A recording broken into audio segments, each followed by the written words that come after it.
Imagine with me this morning that out in front of the church is a bus stop. We're sitting in here in church. Out in front is a bus stop, and you and one of your friends, if you want me to be your friend, I'll be your friend. You and one of your friends, you're going to go out there to that bus stop because you're looking for some place to go. You're just like, you know what, I'm just feeling like crazy this morning, and I'm just going to go someplace. And there's a bus stop out there, so you and your friend, and if I'm your friend, it's you and me. We walk out there to that bus stop, and we look, and we see that that bus stop has certain options. The options are where we want to go. And we're looking through the options, and we're thinking to ourselves, man, where do we want to go? And my vote is to, man, I just want to go to the hills. I just want to go to the mountains. And your vote is that you want to go to Miami Beach. And I, being that loving person that I am, said, okay, we're going to go to Miami Beach. So we look at that, and we're like, okay, we made the decision. This is where we want to go. It's going to be absolutely beautiful, and it's going to be lively, and we just can't wait. And then you see that there's other options. There's two different modes of transportation. There's flying, or there's a bus, and we decide, man, we don't want to fly. I don't want to do that. Man, I don't want to be up in the air. I would rather be on the ground. So I say, since you decided the place, I'm saying we're going to take the bus. And now we look at the bus, and there's two different companies. And we look at the names of those companies, and one of the names is We'll Get You There, bus company. And the other one is You'll Have a Fun Ride, bus company. And we start looking at the options that each one of those bus companies have. We'll Get You There strictly says we'll get you there, and underneath that it says we'll get you there. Over here, You'll Have a Fun Ride. It says, okay, when you get on here, we're talking about your trip now. One sells you on We'll Get You There. This one's all about the ride. And it's telling you that when you get in there, you're going to have like this high quality sound. And each one of the seats in front of you, you're going to have your own screen, your own television screen. You're going to have free Wi-Fi. There's going to be 3-course meals. And there's also going to be unlimited snacks. So if you're like me, you're like, oh, that sounds great, the unlimited snacks. But then there's even something better. There is like an on-the-board DJ.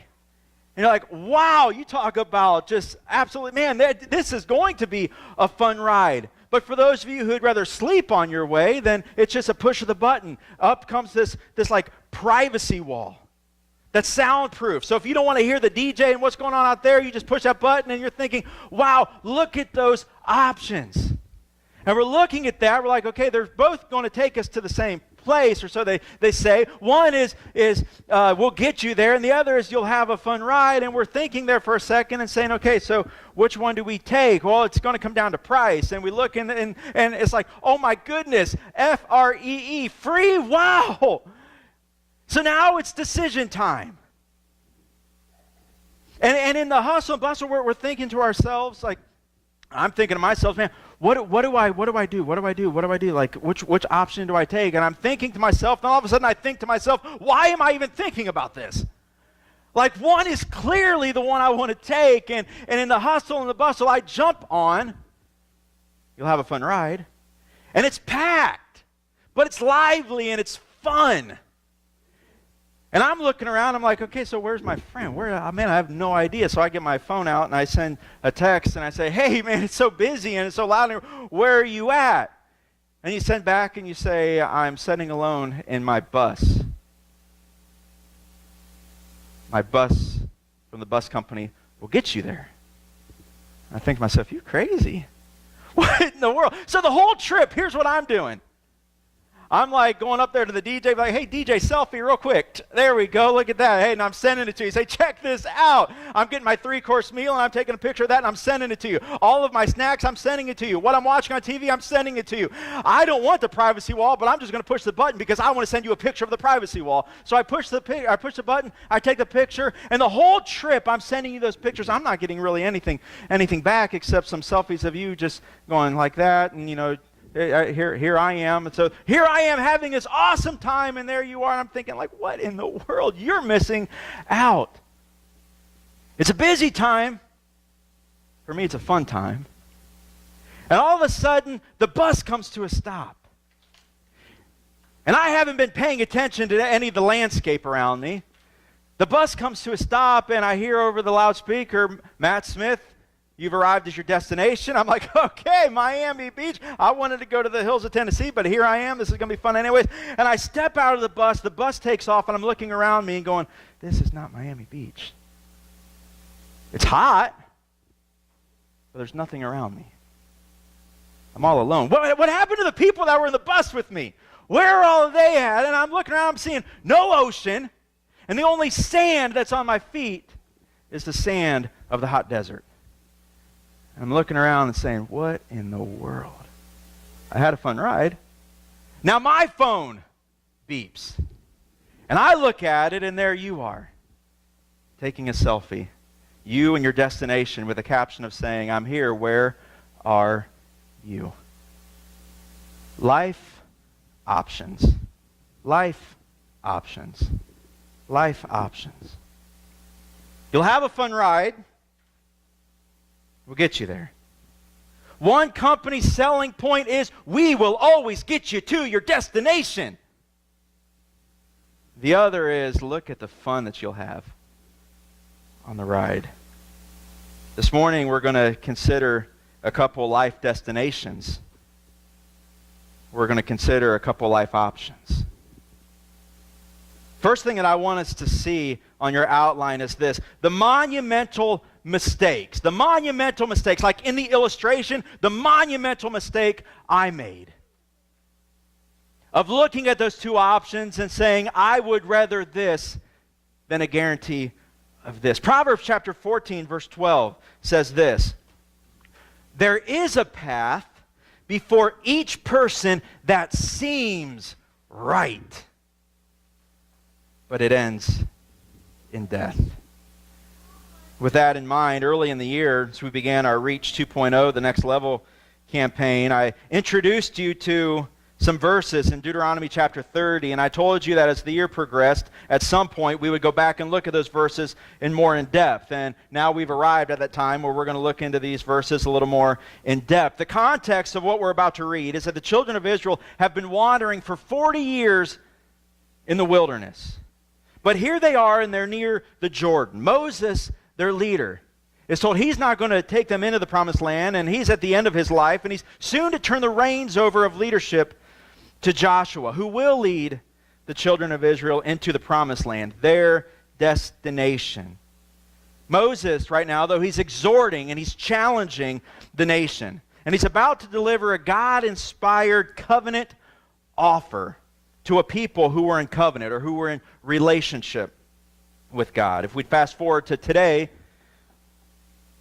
we'd say that this is a conversation between God and believers. This is an option between God and those who are in relationship with God. So this would be an option for us. These options would be presented to us. Now, at the time, in Deuteronomy chapter 30, these were physical promises that carried along spiritual connotations. It's a physical land. It's physical people. Today, these are spiritual promises that at times will carry physical connotations. So for us, it's a spiritual thing and a spiritual place. Deuteronomy chapter 30, Moses speaking in verse number 11, he says this: this command I am giving you today is not too difficult for you, and it is not beyond your reach. Reach, added effort in order to attain something. You might have to give a little added effort if you want to attain this very thing. At verse number 12, though, it talks about that added effort. Like, how much added effort is this going to take? Well, he goes on and he says, now it's not kept in heaven, so distant that you must ask, who will go up to heaven and bring it down so we can hear it and obey? It's not kept beyond the sea, so far away that you must ask, who will cross the sea and bring it to us so that we can hear it and obey? No, the message is very close at hand. You're not going to have to reach that far. You're not going to have to reach that hard. It's on your lips and it's in your heart so that you can obey it. So it's not even a physical reach, but it is going to be a spiritual reach. So what's within our reach? What's the options? Verse number 15. Now listen, today I'm giving you a choice. Everyone say choice.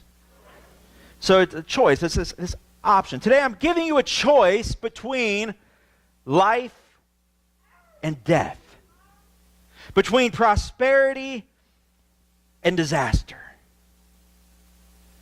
For I command, everyone say command. Now this is God inspiring Moses to say what he's saying, so we have to understand, for us, we have a choice, but for God, he has a command. For I command you this day to love the Lord your God and to keep his commands, decrees, and regulations by walking in his ways. If you do this, you will live and multiply, and the Lord your God will bless you and the land you are about to enter and occupy. So we could say this, that his goodness, his life, his provision, his protection are all within our reach. And it'll be something that'll positively affect not just you, but also those around you. He goes on, though, and he says this, but if your heart turns away and you refuse to listen, and if you are drawn away to serve and worship other gods, then I warn you now that you will certainly be destroyed. You will not live a long, good life in the land that you are crossing the Jordan to occupy. Today, I have given you the choice between life and death, between blessing and curses.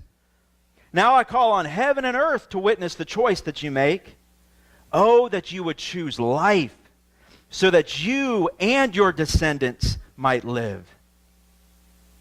You can make this choice by loving the Lord your God, obeying him, and committing yourself firmly to him. This is the key to your life.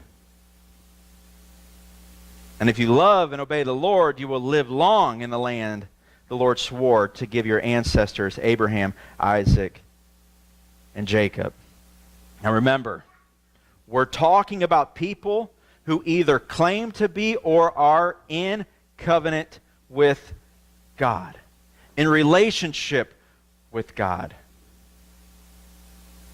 Fast forward to today, we're talking about this invitation, this offer, these options being presented to believers, or at least people who claim to be believers.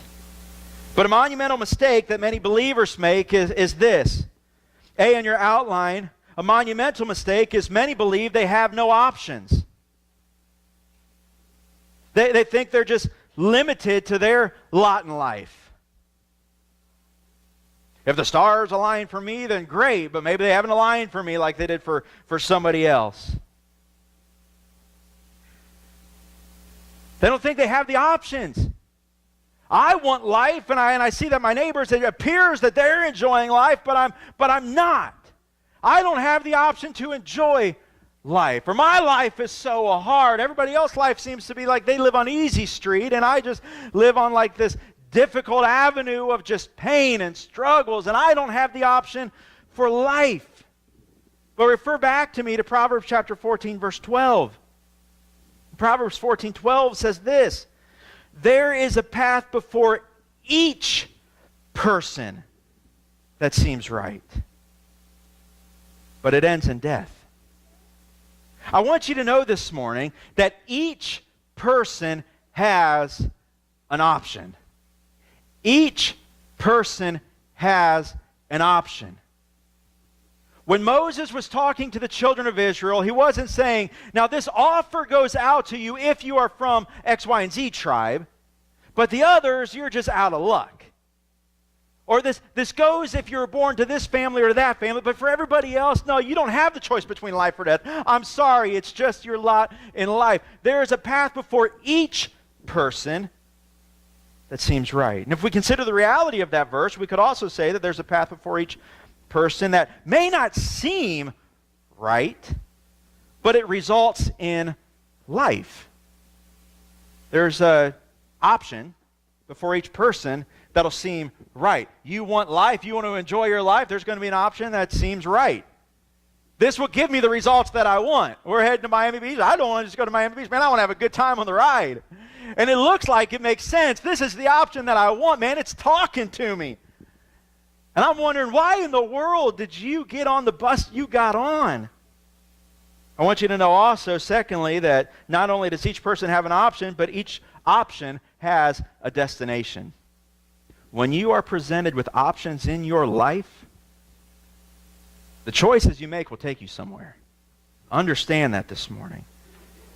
Moses talking to a nation, I'm giving you a choice between life or death. But please choose life. Consider again Proverbs 14:12. What the proverb is saying is that each person is given two options. But I want to encourage you, don't always go with what you think on surface level. Don't always go with what you think jumps out at you at first glance. Be on your outline. A monumental mistake is this: when given two options, one usually tends to go with what they think. Emphasis on they. All too often when I'm deciding between two options, all too often I go with what I think is the better of the two options. What I think will bring me what I want. All too often, don't hate me for saying this, but all too often when deciding between two options, you go with what you think will bring about the results that you want. Raise your hand if you hate me now this morning for saying that. Nobody? We're good? We all loving each other? That's good. All right? Because we're all human. We've all got that flesh nature where usually inside of us, when given two options, we think, what is it that I want? And what is it that I think will bring me what I want? So there's that way that seems right, even instantaneously, before each person, believer and unbeliever alike. And when we do what we think on surface level, or what I think, what you think is right, oftentimes it leads to mistakes. Mistakes, that is, if God, the Word of God, and some of the people of God aren't consulted at some level. Think back upon the children of Israel's wilderness wandering. For 40 years they acted, they reacted, and they interacted according to how they thought. Compared to how God told them, this is how you act, this is how you should react, this is how you should interact. And even Moses himself wasn't immune to that. You read through that account in Exodus and in Deuteronomy, and you'll even see where Moses, at times when given an option, he just went with what felt right at the time. Even if it meant God saying to speak to the rock, and he's like, no, I'm a little angry here, I'm a little upset. You know what I'm going to do? I'm going to smite that rock because it worked before. And what did that decision lead to? Him not being able to enter the promised land. I want us to fast forward to Mark chapter 8. And I want us to think about this when it comes to how we sometimes will think compared to how we should think. How sometimes even the most saved and sanctified of us, even some of us who are following Christ so closely at times, can think a little wrong. Mark chapter 8, verse 27 says this: Jesus and his disciples left Galilee and went up to the villages near Caesarea Philippi. As they were walking along, he asked them, "Who do people say that I am?" Well, they replied, some say John the Baptist. Well, they're not thinking right. Some say Elijah. They're not thinking right. And others say that you're one of the prophets. It's what they think. It's what they think about you and how it all makes sense and how they're putting pieces of the puzzle together. Then he asked them, "But who do you say that I am?" Who do you think I am? Peter replied, "You are the Messiah."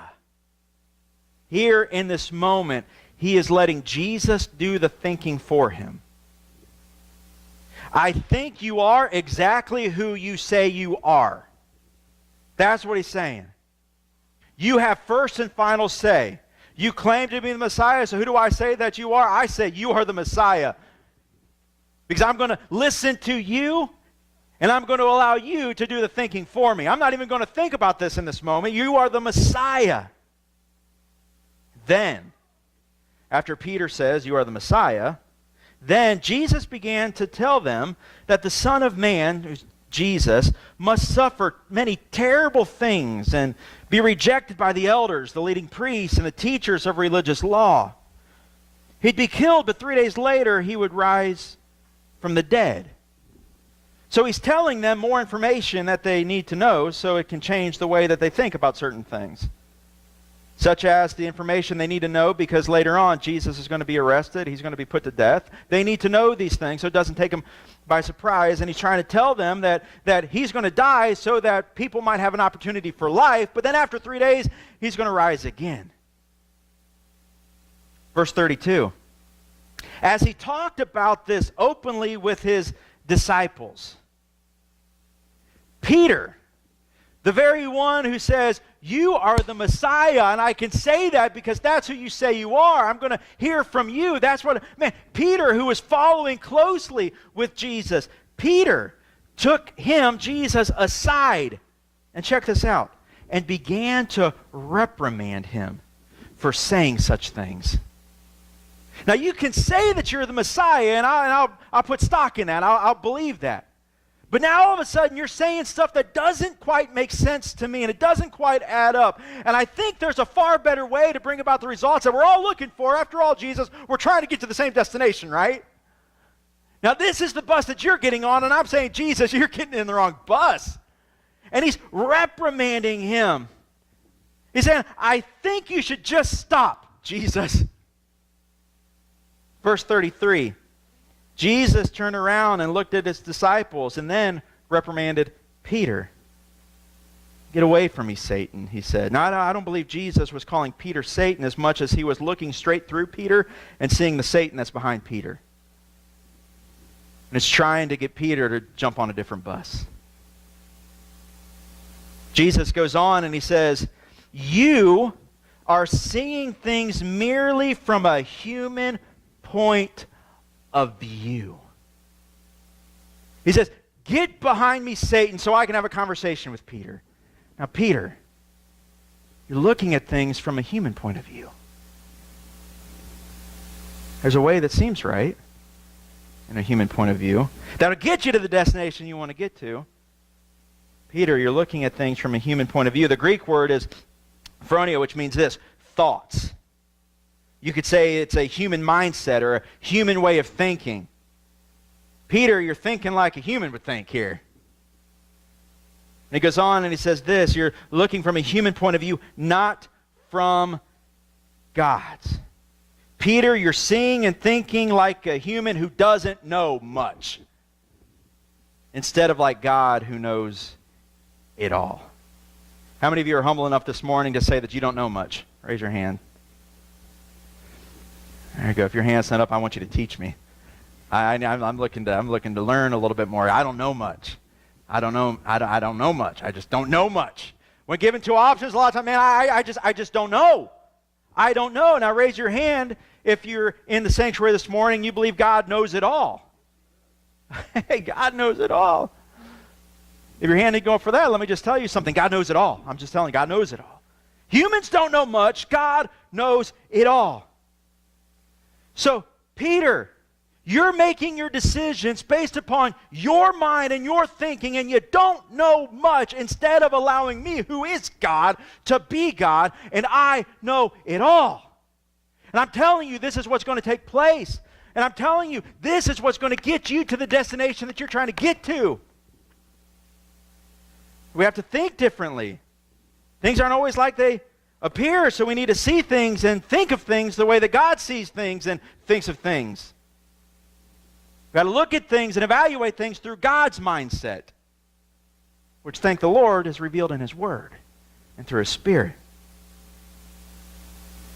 Well, he goes on and he explains how this can be done.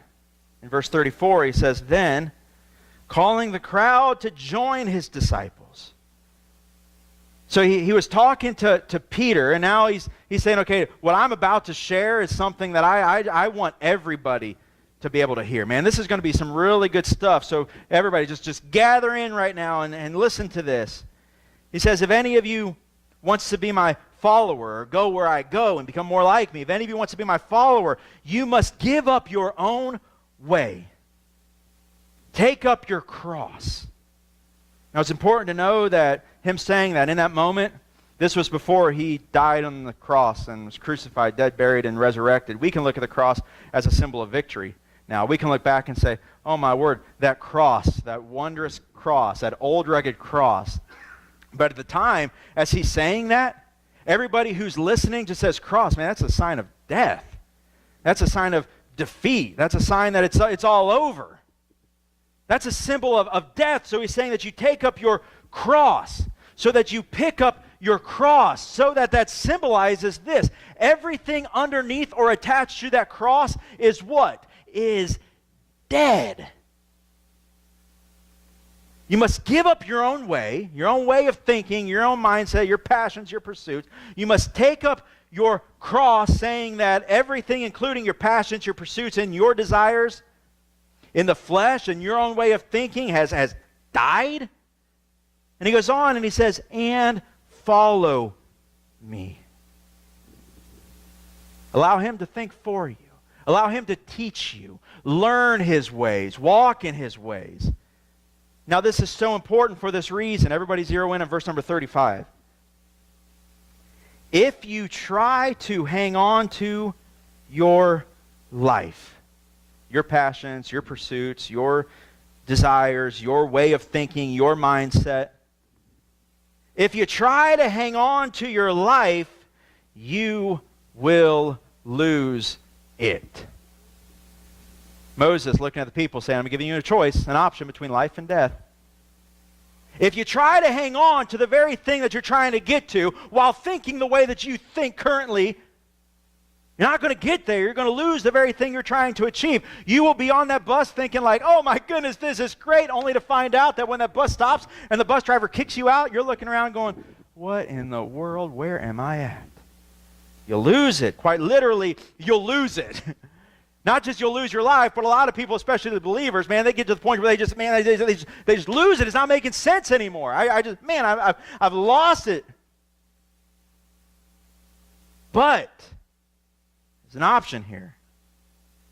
Each of us has options. But if you give up your life for my sake, this is Jesus speaking, and for the sake of the good news being why Jesus came, what Jesus did, and what Jesus is desiring to accomplish, you will save it. But if you give up your life for my sake and for the sake of the good news, you will save it. Now check out these questions. What do you benefit if you gain the whole world but lose your own soul? Your soul is your mind, your intellect, your emotion, your will. What do you benefit if you gain the whole world? What do you benefit if you're on that bus and you got everything you could ever want? You're trying to get that destination called life, and you find out it was all a lie.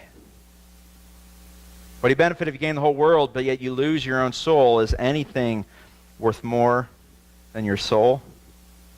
Jesus is talking about one's soul here, not one's spirit. One's spirit has eternal life the moment that they truly confess their sins and believe on the Lord Jesus Christ as their personal Lord and Savior. They've received that good news. They've heeded that good news. Always know that the words that are found within the Word are purposeful words. So he is purposeful in saying, what do you benefit if you gain the whole world but lose your own soul instead of but lose your own spirit? Is anything worth more than your soul? He's talking about your soul here, brothers and sisters. In other words, you can have your spirit that is right with God.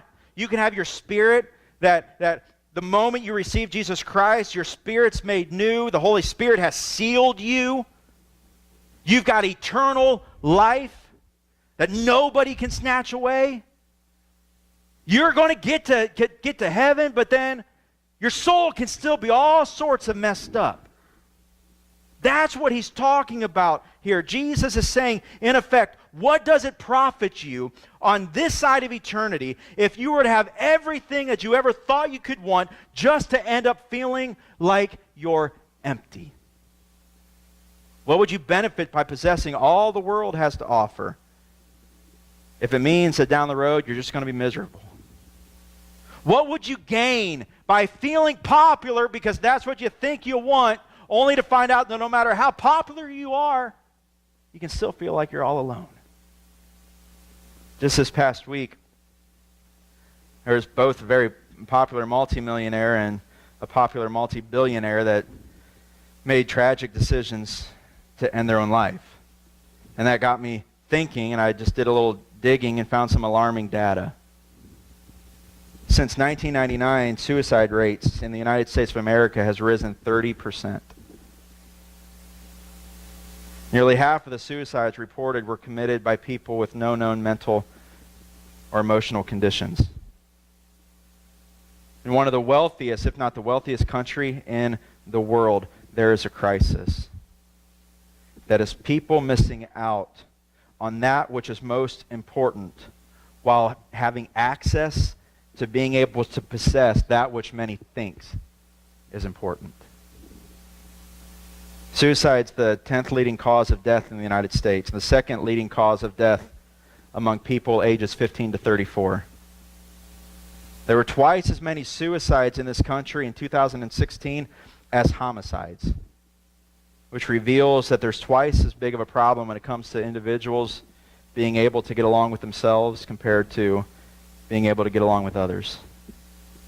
Most alarming of all is the suicide rate among professing believers are within 10% of non-believers. You see, the battle's within one's mind. The battle is in the soul. For many, even after they've come to know Christ, it doesn't mean that the devil says, oh, okay, oh, there you go. You made a decision for Christ. I'll go ahead and leave you alone now. I'll talk to you later. I got other people I'm going to pick on now. What happens is the devil says, okay, now you've got some armor on right now, and that armor is Christ's righteousness, which is going to protect your spirit. Nothing I can do about that, but by golly, your soul. Come after your mind. I'll come after your mind. I'll come after your mind. The battle is within one's mind. And for some, quite literally, that battle is far more difficult than it is for others. For some, there's a need for therapy, for counseling, for medication, but for all, there is a need for changing the way we think. Making sure we're looking at things through God's perspective and not our own. One of the monumental mistakes in life is this. One's mind often goes for the instant gratification and the easy fix in hopes that it'll bring lasting satisfaction. That is a reality out in the world, just like it is a reality in the church. What do you want? I want lasting satisfaction. What's going to bring it to you? More money, a nicer car, a nicer house, being a little more popular? That's what it's going to be, or so we think. Got to change the way we think, because you could gain the whole world but yet lose your own soul. Now remember, it's Moses who is sharing this exhortation in Deuteronomy chapter 30. I want us to rewind many, many years before this and read, by way of a historical recap that's found in Hebrews chapter 11, some of Moses' choices that came by the way he thought. Hebrews chapter 11, verse number 24, it says this. It was by faith. Faith is an inner persuasion of things being true even when they're not currently seen. That's faith. I'm looking at it, and in my human way of thinking, it doesn't quite make sense, but deep down inside of me, in my spirit, there's an inner persuasion, and I'm going to make my decisions based upon my inner persuasion, not what I see. It was by faith that Moses, when he grew up, refused to be called the son of Pharaoh's daughter. That'd bring about some popularity, wouldn't it? They say, no, I refuse. No, that's not me. He chose, everyone say chose. There's an option, everyone say chose. There's an option there. He chose to share the oppression of God's people instead of enjoying the, what's the word? Fleeting pleasures of sin. The kind of pleasures that sin brings is fleeting. You'll enjoy the bus ride, you're going to hate the destination. He, Moses, thought. Everyone say thought. So he thought. He was thinking different, okay? He was thinking by way of faith, that inner persuasion, that conviction that God, you have first and final say. He's changing the way he thinks. He thought it was better to suffer for the sake of Christ than to own the treasures of Egypt. For he was looking ahead to his great reward. Brothers and sisters, isn't it amazing how we can look around today in real time, 2018, and even in the church, we can look around and we can see that not just people, but many times even doctrines being taught where it's all about what you can get in the here and now, what you can get in the here and now. And man, let me tell you, there's nothing wrong with things, the old expression, there's nothing wrong with having things as long as things don't have you. There's truth to that. There's nothing wrong with money. As long as you're not in love with that money, there's truth to that. But here, Moses, he thought it was better. His thinking was this: it's better to suffer for the sake of Christ than to have all of the treasures in Egypt. For this reason, for he was looking ahead to his great reward. That great reward that when that bus door opens and they say you've arrived at your destination, and I'm talking your destination even on this side of eternity. We're not even talking about heaven on this thing. Even on this side of eternity, your choice between life and death. He was looking forward to that door being able to open and him being able to walk out and say, wow, this is great. Oh my goodness, I'm just like looking around spiritually and emotionally, and I have life. That's what I have. I have life. I have God's life in me and everything that He can bring with it. I'm loving that. I want you to know the second thing is this: one soul either pays the price for a wrong choice or reaps the reward for a right choice. Understand that when it comes to your options, what you choose, you will either pay for the wrong choice or you will reap the reward for a right choice. Consider Moses and his surroundings as he was growing up in Egypt, looking around and saying, I could have all this. I'm royalty here. I could have all of this, but I don't want a single bit of it. He's saying, I don't want to have it all and lack everything. Isn't that amazing how that happens sometimes for people? They can have it all, but yet they lack everything. I need more, I need more, I need more, I need more, I need more out here. And in here, man, I need more because I don't have it all. I'm bankrupt in here when I have it all out here, but even everything I have out here is not enough. When it came to decision day, he chose to walk away. He said, I'll leave it all for the sake of Christ. He walked away from what would have seemed at surface level to be the most lively option. What will bring about everything that you want? My goodness, I'm royalty in Egypt. I have it all. But that's not life. When given two options, see in your outline what appears lively, what appears full of life on the surface can be deadly underneath. When given two options, what appears lively on the surface, what appears fun, what appears like, man, it's going to give you exactly what it is that you want, what appears just so loving and just cuddly, and man, this thing would never hurt me, can be deadly. I remember in high school one time, going over to a friend's house. Had this cat. I love cats. To this day, I miss my cat that my wife made me get rid of in order to marry her. She said, you've got to get rid of the cat. And I had to choose. I had an option, a real-life option there. Do I choose Sydney or do I choose Minion? And I thought, I'll choose Sydney. So Minion had to go bye-bye. Still miss Minion. If anybody ever sees him, let me know. Big, fluffy, white cat, Maine Coon, beautiful cat. Let me know. I'll take it back. But I'm going to keep Sydney as well. So just to let you know that. But I love cats. But I remember a friend of mine had this a big, furry, black cat. Just looked so loving.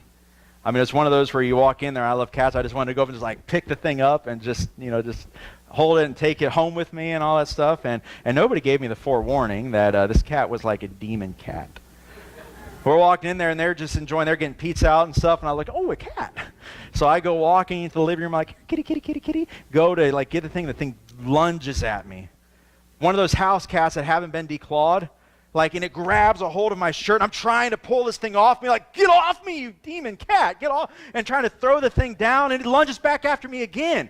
And I must have been making all sorts of high-pitched squeals or something, because all of a sudden people come running in, they're like, holy, Matt, put the cat down, put the cat down. I'm like, I don't have the cat down. It's got a hold of me. And I couldn't get, so finally my friend come over there, and he was able to grab a hold of that thing, almost put it in a headlock, pulled the thing off, and then threw the cat back down. He said, Matt, stay away from the cat. I'm like, he thought I was doing something. I'm like, it looked like it was friendly. I just wanted to love it. That's what I wanted, but man, it sunk its claws into me, and it just wouldn't let me go. Brothers and sisters, that's how sin sometimes can be. You look at it and you think to yourself wow, this is harmless. This is come here, kitty, kitty, kitty, kitty, kitty. Only to have that thing just grab a hold of you. See, that's how the devil is. It's amazing that the Bible, classifies, as far as how the devil will act as a cat. Now it says a roaring lion cat, like a big cat. But that's how he is, man. If he can sink his claws into you, sink his teeth into you, man, it's going to be hard to ever let that go. You'll have liked the journey. It'll have looked good. But oh my goodness, the horror that it can bring along with it. What appears lively on the surface, what appears full of life and fun on the surface, can oftentimes be deadly underneath. The reverse of that, though. Exodus chapter 3, verse 1. Moses, now he's left Egypt. He's realized that when it comes to what the world has to offer, Satan can try to mask it however he wishes. But if we just understood the results that it'll bring, we would never buy what he's trying to sell. He's already went through all of that. In Exodus chapter 3, verse 1, it says this: one day Moses was tending the flock of his father-in-law, Jethro, the priest of Midian. He led the flock far into the wilderness. Moses had everything in Egypt. It could have been handed to him. And he's saying, I don't want that. I'll walk away from it. Now he is leading a flock out into the wilderness. But there was no place that he would rather be in that moment. When you think about that wilderness, there's not much appearance of life on the surface, is there? You're looking around and thinking to yourself, man, this looks a whole lot different than Egypt. Goes on and says this: he came to Sinai, the mountain of God. There the angel of the Lord appeared to him. The angel of the Lord. I've mentioned this many times. When you see the angel of the Lord, who is the angel of the Lord? Old Testament, it's Jesus. It's not just an angel. This is Jesus appearing to him. The one who later says, what's it profit you if you gain the whole world and lose your own soul? Take up your cross and follow me. Obey my commands. That Jesus. There the angel of the Lord appeared to him in a blazing fire from the middle of a bush. Moses stared in amazement. Though the bush was engulfed in flames, it didn't burn up. This is amazing, Moses said to himself. Why isn't that bush burning up? I must go see it. When the Lord saw Moses coming to take a closer look, God called to him from the middle of the bush, Moses, Moses. Here I am, Moses replied. Probably a little perplexed in that moment. What is it that I'm seeing here? What is it that I'm hearing here? Don't come any closer, the Lord warned. Take off your sandals, for you are standing on holy ground.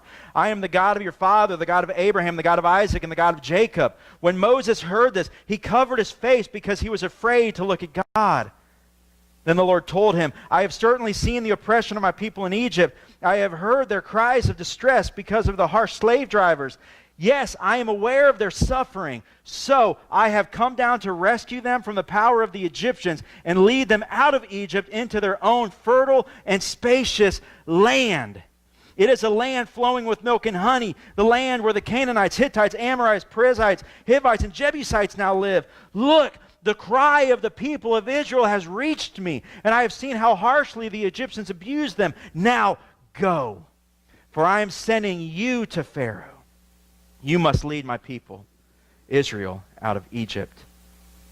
But Moses protested to God Who am I to appear before Pharaoh? Who am I to lead these people out of Israel, or lead the people of Israel out of Egypt? God answered, I will be with you, and this is your sign that I am the one who has sent you.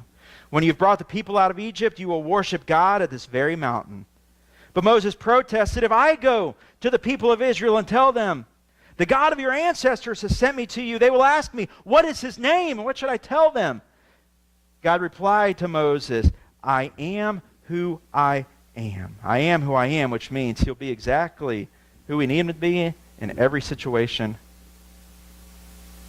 Say this to the people of Israel, I am has sent me to you.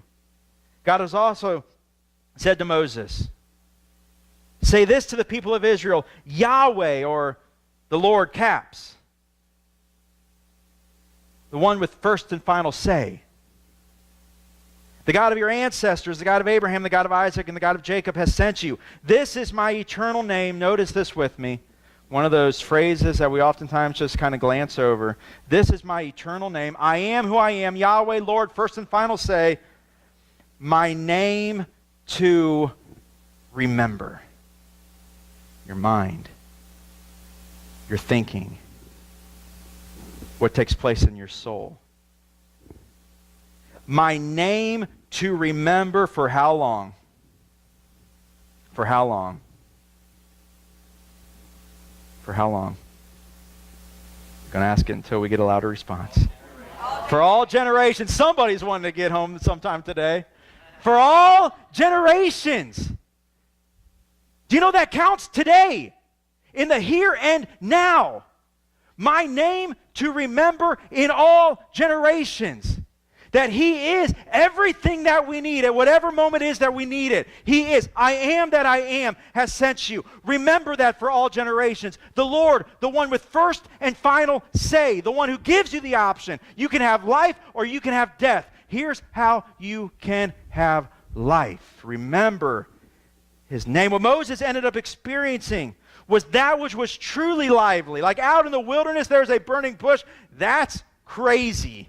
That is awesome. The burning bush in the middle of a wilderness exemplified that the same God he was encountering that day would prove himself over and over again. D on your outline, what is truly lively on the surface, not by perception, but by reality. What is truly lively on the surface is always lively underneath. Brothers and sisters, we serve a God that is alive. And all that he does is bring about life and bring with him life. Winding down this morning, Deuteronomy chapter 30. Moses, the same one that we've been talking about, giving this charge to the people. Not only because it was God-inspired, but because he lived it. In his own life, he had a couple meaningful moments. I want you to avoid the monumental mistakes, and you'll do that by way of a couple meaningful moments. He shares with the people the very things that he needed to know, but also the very things that they needed to know in order to experience true life. Verse number 15 again. Now listen. Look at your neighbor and say, listen. Today I'm giving you a choice between life and death, between prosperity and disaster. This is how we choose life. If you desire to choose life this morning, say that's me. For I command you this day to love the Lord your God and to keep his commands, decrees, and regulations by walking in his ways. If you do this, it's a conditional promise. If you do this, you will live and multiply. And the Lord your God will bless you and the land you're about to enter and occupy. Moses shares two definitive, meaningful moments, and the first one is this. You got to have that meaningful moment where you place one's love. Where have you placed one's love? Where the placing of one's love. What is it you love? Life's all about options. Choose the right option. Either you'll love things or you'll love the God who is above all things. One or the other, not both. Either you will love things or you will love the God who is above all things. In 1 John 2:15, John says this to the church, "Do not love this world, nor the things it offers you. For when you love the world, you do not have the love of the Father in you. For the world offers only a craving for physical pleasure, a craving for everything we see, the pride in our achievements and possessions. These are not from the Father, but are from this world. And this world is fading away, along with everything people crave. But anyone who does what pleases God will live forever." You understand that living forever doesn't begin the moment you and I as believers die. That living forever begins the moment we trust Jesus Christ as our personal Lord and Savior. And here's John talking to the church. People who are already, man, you're going to live forever. In fact, everybody's going to live forever one place or another. But as believers, you're going to live forever. That's already been taking place. But do you want to live forever? Like, do you want to live forever? The option, life or death. Do you want to live forever? Do you want to be able to have that clear thinking mind where it doesn't matter what you have or what you lack because you have everything that you need? Loving things, or loving the God who is above all things. It's amazing. The results are quite contrasting, fading away or forever. But the second thing is the positioning of oneself. Life is all about options. You got to choose the right option. Either you're going to position yourself as one who is walking in one's own way. And the crazy thing is when you walk in your own way, you will find yourself getting in your own way. Of everything it is that you want, you will become your own worst enemy. Or we can walk in His ways. The results are far different.